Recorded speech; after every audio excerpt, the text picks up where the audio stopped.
श्री स्वामी समर्थ. नमस्कार लाडक्या बहिणींनो, मी प्राध्यापक विशाल सर. तर बघा, लाडक्या बहिणींचा हप्ता बंद, धक्कादायक बातमी. जाणून घेऊयात याविषयी संपूर्ण माहिती. तत्पूर्वी चॅनलला नवीन असताल तर चॅनलला सबस्क्राईब करा आणि बेल आयकॉन नक्की प्रेस करा. महाराष्ट्रातील राज्यातील लाडक्या बहिणींना एक सर्वात मोठा धक्का समोर येत आहे. लाडक्या बहिणी योजनेला ब्रेक. काय आहे नेमकी बातमी आणि कशामुळे ब्रेक लागलेला आहे याविषयी माहिती बघूयात. तर फटाफट लाईक करा आणि व्हिडिओला जास्तीत जास्त शेअर करा. बघूयात संपूर्ण माहिती. तर बघा, मोठी अपडेट समोर येत आहे महाराष्ट्रातील तमाम लाडक्या बहिणींसाठी. तर बघा, लाडक्या बहिणींच्या आनंदावर संक्रांत, हप्त्याला ब्रेक. मोठी अपडेट काय आहे बघा. तर तुम्हाला माहिती आहे की डिसेंबरचा हप्ता 1,500 रुपये आपल्याला आणि जानेवारीचा 1,500 असे एकूण 3,000 रुपये मिळणार होते संक्रांतला. अशा प्रकारच्या बातम्या व्हायरल झालेल्या आहेत आणि त्याच्यामध्येच एक मोठी अपडेट येत आहे की संक्रांत, आता मकर संक्रांत जवळ आलेली आहे. 3,000 रुपये मिळणार की नाही मिळणार या आनंदावर आता विक्रांत म्हणजे संक्रांत लागलेली आहे. हप्त्याला ब्रेक लागण्याची दाट शक्यता आहे. नेमक्या कोणत्या लाडक्या बहिणींना हे पैसे मिळणार आणि कशामुळे कोणाला मिळणार नाहीत याची माहिती आपण घेणार आहोत.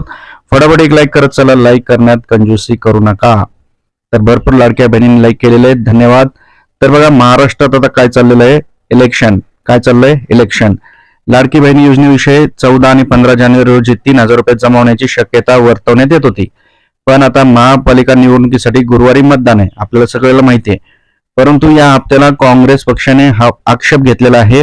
महिला मतदारांना प्रभावित करण्यासाठी संक्रांतीचं निमित्त करून हप्ता वितरित करत असल्याचा आरोप त्यांनी केलेला आहे.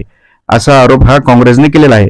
काँग्रेसने याविषयी आक्षेप घेत हे पत्र राज्य निवडणूक आयोगाला पाठवलेले आहे. आता या हप्त्याला ब्रेक लागण्याची शक्यता वर्तवण्यात येत आहे. मित्रांनो, आपल्याला काय वाटतं, आपल्या या मताशी सहमत आहात का? लाडक्या बहिणीला हप्ता मिळाला पाहिजे का संक्रांत किंवा इलेक्शन झाल्यानंतर मिळाला पाहिजे? कमेंटमध्ये कमेंट करा. आणि काँग्रेसने जो आक्षेप घेतलेला आहे त्याच्याशी तुम्ही सहमत आहात का? नक्कीच कमेंट करा. त्यांचं म्हणणं असं आहे की मतदारांना आकर्षित करण्यासाठी 3,000 रुपये दिले जातात आणि त्याचा प्रभाव पडू शकतो इलेक्शन मध्ये, असं त्यांचं म्हणणं आहे. त्यामुळे त्यांनी स्पष्ट निवडणूक आयोगाला पत्र लिहिलेलं आहे, माहिती दिलेली आहे. त्यानुसार 14 जानेवारी रोजी मकर संक्रांत आणि मोठ्या सणाचे निमित्त करून 15 जानेवारीला इलेक्शन आहे. सध्या आचारसंहिता असल्यामुळे लोकानुनय करणारे निर्णय घेता येत नाहीत, अशा प्रकारचे अपडेट आहे, असा आक्षेप काँग्रेसने घेतलेला आहे. हा मतदारांना प्रभावित करण्याचा प्रयत्न आहे. महापालिकेची निवडणूक झाल्यावर लाडकी बहीण योजनेचा निधी वितरित करण्यात यावा अशी मागणी देखील त्यांनी केलेली आहे.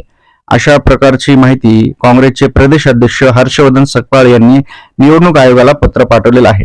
तर लाडक्या बहिणींना आपल्याला काय वाटतं, तुम्ही या मताशी सहमत आहात का लाडक्या बहिणीचा हप्ता संक्रांतीच्या आधीच भेटला पाहिजे, त्यामुळे तुमची संक्रांत गोड होईल? परंतु आता निवडणुका चालू आहेत, निवडणुकीचा आक्षेप घेतलेला आहे आणि निवडणुकीच्या काळात अशा प्रकारच्या सरकारी योजनेचा लाभ देता येत नाहीये. अशा प्रकारे काँग्रेसने त्यांना पत्र लिहिलेलं आहे. कुणाला? निवडणूक आयोगाला. आता निवडणूक आयोग काय निर्णय घेणार आहे याची पण मी तुम्हाला माहिती देणार आहे. तर तुम्ही चॅनलवर नवीन असाल तर नक्की चॅनलला सबस्क्राईब करा. या ठिकाणी तुम्हाला सर्व राज्यातील शासकीय घडामोडी, त्याचप्रमाणे सरकारी योजना, 10वी-12वी सरकारी नोकरी, 10वी-12वी बोर्डाच्या नोट्स, या सर्वांची वेळोवेळी माहिती तुम्हाला मिळणार आहे. तर बघा, लाडकी बहीण योजना आता हप्ता तो कधी मिळणार कधी नाही याबाबत निर्णय होईल लवकरच आणि तो आपल्याला उद्या किंवा आज संध्याकाळपर्यंत कळू शकतो. त्यामुळे फटाफट चॅनलशी कनेक्ट करा वेळोवेळी अपडेटसाठी. परत भेटूयात नवीन अपडेट सोबत. तुम्ही या काँग्रेसच्या मताशी सहमत आहात का? कमेंट करा. आपला जिल्हा कोणता आणि आपल्याला डिसेंबर-नोव्हेंबरचे पैसे आलेत का? कमेंट करा. ओके, ठीक आहे. थँक्यू. स्वामी समर्थ.